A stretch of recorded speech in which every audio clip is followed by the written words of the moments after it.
Kung ikaw ay nakarating na sa Vatican City, malamang ay pamilyar ka na sa mga lalaking ito. Sila ang tinatawag na Swiss Guard. Tinatawag silang Swiss Guard dahil obviously hindi sila mga Italian. Sila ay mga Swiso o mga taga-Switzerland. Responsibilidad nilang bantayan o pangalagaan ang Papa sa Roma at nagsisilbi rin silang mga sundalo sa loob ng maliit na lungsod. Sa kasalukuyan ay umaabot sa 135 ang bilang nila. Sila ay nasa edad 19 hanggang 30 taong gulang. Osservare fedelmente, realmente e onorevolmente tutto ciò che in questo momento mi è stato letto. May maayos na reputasyon at magandang pangangatawan. Bagaman layunin nilang ilayo ang Papa sa anumang mga banta laban sa buhay nito, ang mga Swiss Guard ay nanganganib naman sa banta ng madilim na sistema na nagtatago sa likod ng mga pader ng Vatikano, ang di umano'y gay network ng mga kaparian doon. Ayon sa ulat na inilabas ng pahayagang The Guardian, a former commander of the Swiss Guard, the small force of men whose job it is to protect the Pope, has said there is a network of homosexuals within the Vatican, the latest in a series of claims about gay priests working at the heart of the Roman Catholic Church. Ayon pa sa dating komandante ng Swiss Guard, I cannot refute the claim that there is a network of homosexuals. My experiences would indicate the existence of such a thing. bagaman wala daw matibay na ebidensya na mayroong ganitong sistema sa loob ng banal na lungsod ng mga Katoliko, mismong ang kasalukuyang Papa na si Pope Francis ang nagsabi, In the Curia, there are also holy people. Really, there are holy people. But there also is a stream of corruption. There is that as well. It is true. The gay lobby is mentioned, and it is true. It is there. We need to see what we can do. Yan po ang pahayag mismo ng Papa sa isang pagpupulong na dinaluhan ng organisasyon ng Latin American and Caribbean Confederation of Religious Men and Women. Isang pahayag na patuloy pa rin itinatanggi ng birokrasya sa Vatican hanggang ngayon. Ayon pa sa ulat ng The Guardian, mayroon din daw isang miyembro ng Swiss Guard na nakatanggap umano ng nasa 20 sexual offers mula mismo sa mga pare. Mayroon pa nga daw isang pagkakataon na may paring kumain sa isang restaurant sa Roma na pagkatapos iserve ang in-order niyang spinach at steak, ang sabi ng pare, ikaw naman ang dessert. May mga nagsasabi na ang ganitong kalakaran ay hindi na bago sa mga miyembro ng Swiss Guard. Ayon sa aklat na pinamagatang Homosexuality and Civilization na isinulat ni Louis Crompton, ang nagtatag mismo ng Swiss Guard ay isang homosekswal, si Pope Julius II. Inakusahan siya ng konsilyo ng Pisa noong 1511 sa pagiging isang sodomite or homosexual dahil sa pakikipagrelasyon sa ilang mga kabataang lalaki ng panahong yon. Mga kabataang lalaki gaya nina Federico Gonzaga, Francesco Alitosi at iba pa. Lumabas tuloy ang ilang mga haka-haka na itinatag ang Swiss Guard hindi lamang protektahan ang seguridad ng Papa, kundi upang pagbigyan din ang kanyang hilig sa mga kabataang lalaki. Dagdag pa rito ay mayroon ding ilang mga kaparehong kwento sa kasaysayan na sinasabing pinag-ugatan ng ganitong tradisyon o sistema sa Vatican. Gaya halimbawa ni Pope John XII na di umano ay ginawang bahay aliwan o ang mismong palasyo ng Papa at nakikipagtalik daw sa mga kabataan at matatandang lalaki noong panahong yon. Si Pope Boniface VIII na napabalitang di umano ay inakit ang isang lalaki na makipagtalik sa kanya at sinabi pa daw na walang masama sa pakikipagtalik ng dalawang lalaki. Wala daw itong pinagkaiba sa dalawang lalaki na magkahawak ang kamay. Meron pa nga daw dalawang lalaki na nagtatalo kung sino sa kanila ang lalaki ng Papa. Nandyan din ang kwento tungkol kay Pope Paul II na napabalitang mahilig daw sa mga kabataang lalaki na may magagandang mukha. Binansagan din siya noon sa alias na Maria Pietissima or Most Pious Mary. Namatay daw di umano ang papang ito sa stroke habang nakikipagtalik sa isang batang tagapagsilbi. Sa kanyang pagkamatay, pinalitan siya ng sumunod na papa, Pope Sixtus IV, na isa ring homosekswal at mahilig sa mga batang lalaki. Ayon yan sa aklat na isinulat ng Italian historian na si Stefano Infessura, Diary of the City of Rome. Sinasabi pa na may relasyon daw ang Pope na ito sa kanyang sariling mga pamangkin, ang magkapatid na Pietro at Girolamo Riario. Nandyan din ang kwento tungkol kay Pope Julius III na di umano ay nakipagrelasyon sa isang 15 anyos na pulubi na nagngangalang Inocencio Ciocchi del Monte na kalaunan ay ginawa niyang isang kardinal. Ayon pa sa mga kwento, ng panahong yun daw ay magkasamang natutulog pa nga ang dalawang ito tuwing gabi sa sariling kama mismo ng Santo Papa. Isa pang Pope, si Pope Leo X, ang napabalita ding may homosexual na pakiramdam. Bagaman walang malinaw na record na siya ay nakipagtalik sa isang lalaki, may isang insidente na nagpagusto daw ang Pope na ito sa kabataang nagngangalang Marcantonio Flaminio. Ayon sa historya ay inalok niya ang kabataang ito ng libreng edukasyon at mga posisyon sa papal curia, ngunit dahil sa suspetsa na may sexual na intensyon ng Papa, inilayo si Marcantonio ng kanyang sariling ama at ibinalik sa probinsya. Sa modernong panahon, ilan sa mga inaakusahang mayroong relasyong homosekswal ay sina Pope Pius XII.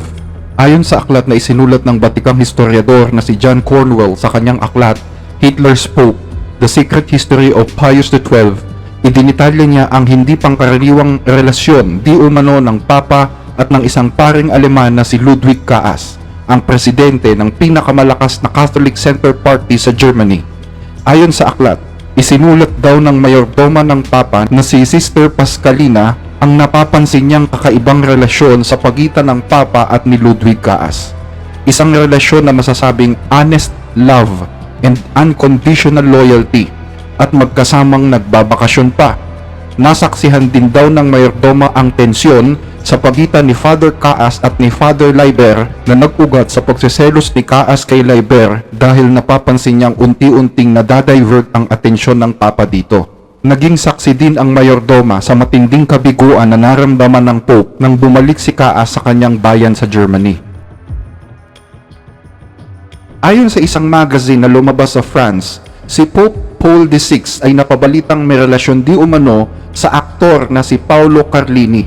Galit na galit namang pinabulaanan ito ng Papa sa mismong balcony ng St. Peter's kung saan naging katatawanan siya dahil sa kanyang naging reaksyon. Habang si Pope Benedict XVI naman ay inaakusahang may relasyon sa Archbishop na si George Ganswine, ang tinaguriang George Clooney ng Vatican. Magkasamang nanirahan ang dalawa sa Mother of the Church building sa loob mismo ng Vatican hanggang sa kanyang kamatayan.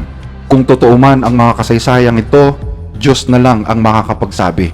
Bagaman mahigpit na itinatanggi ang mga paratang na may gay network ng mga pari sa Vatican, lumutang naman sa mga pahayagan ang pangalan ng ilang mga matataas na pari na di umano ay bahagi ng sinasabing gay network.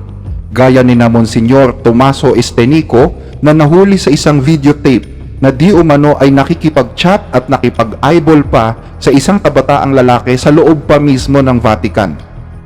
Isang dating pari naman na nagngangalang Don Patricio Pogi, 46 anyos, ang nagsabi na di umano'y may mga rent boys o mga bayarang mga kabataang lalaki na dinadala sa loob ng Vatican at binabayaran sila kapalit ng pansamantalang kaligayahan. Bagaman may mga ebidensya ay mariing pinabulaanan ng pamunuan ng Vatican ang mga akusasyong ito. Ayon naman sa pahayagang L'Espresso sa Italia, isang pari ang napabalitang may karelasyon sa isang miyembro ng Swiss Guard, si Father Battista Rica. Bagaman nagimbal ang Vatican sa balitang ito, nananatili pa rin sa kanyang pwesto sa Vatican Bank ang nasabing pari. Ngunit ang di umano'y nasabing kultura ng homoseksualidad sa Vatican ay hindi lamang pala makikita sa mga kaparian. Dulot marahil ng nasabing kalakaran, hindi nakaligtas sa pagkahawa dito ang mismong mga biktima, ang Swiss Guard. Dalawa daw ang gay lobby na nag-i-exist ngayon sa Vatican, ang gay lobby sa mga kaparian at ang gay lobby sa mga Swiss Guard. Let me be clear. So there's two different sets of gay folks in this scenario. There's the priests that are within the Vatican and what some refer to as the gay lobby. And then there are the gay folks that are inside the Swiss Guard. Matatandaan na noong May 4, 1998, 5 putok ng baril ang narinig sa isang apartment sa loob mismo ng Vatican. Patay sa nasabing pagputok ang 3 individual. Sina Alois Sterman, ang hepe ng Swiss Guard, ang asawa nito na si Gladys Metza Romero, at ang isa pang Swiss Guard member na si Cedric Tournay. Ayon sa pahayagang Daily Beast, isa ang anggulong love triangle sa mga tinitingnan dahilan ng patayan.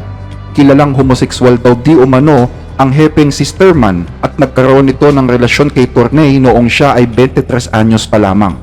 Pero nang lumipas daw ang panahon ay nabaling ang pagtingin ng hepe sa isang bagong recruit na naging dahilan ng matinding pagseselos ni Tornay dahil siya ay sobrang naa-attach na noon sa kanyang hepe.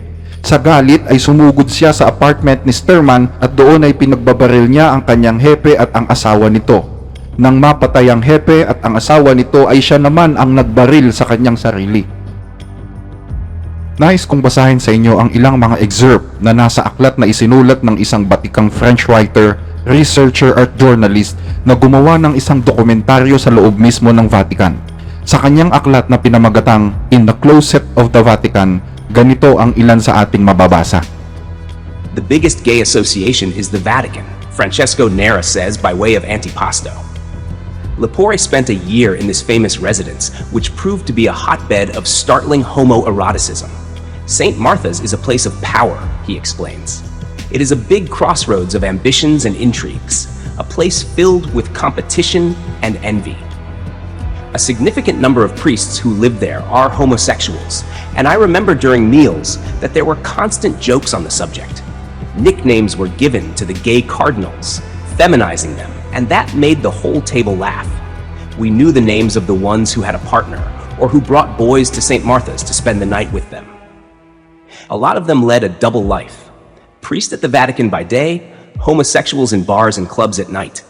Often those prelates were in the habit of making advances on younger priests like me, seminarians, the Swiss Guard, or lay people who worked at the Vatican. So the omnipresence of the homosexuals in the Vatican isn't just a matter of a few black sheep, or the net that caught the bad fish, as Joseph Ratzinger put it. It isn't a lobby or a dissident movement. Neither is it a sect of Freemasonry inside the Holy See. It's a system. It isn't a tiny minority. It's a big majority. I think the percentage is very high. I'd put it at around 80%. Sa ngayon ay hindi pa natin masasabi kung valid ang mga kwentong ito dahil ito ay nababalot na sa misteryo at wala nang may gusto na pag-usapan pa ito. Bagaman may mga historiador, mga saksi at mga biktima na nagsasalita tungkol sa mga pangyayaring ito, kung patuloy naman ang denial ng mga mismong mga taong sangkot, wala tayong magagawa kundi ipalagay na akusasyon na lamang ang lahat. Pero isang bagay ang nasisiguro natin, lahat ng ito ay mahahayag sa pagdating ng tamang panahon sa harapan ng hukuman ni Kristo.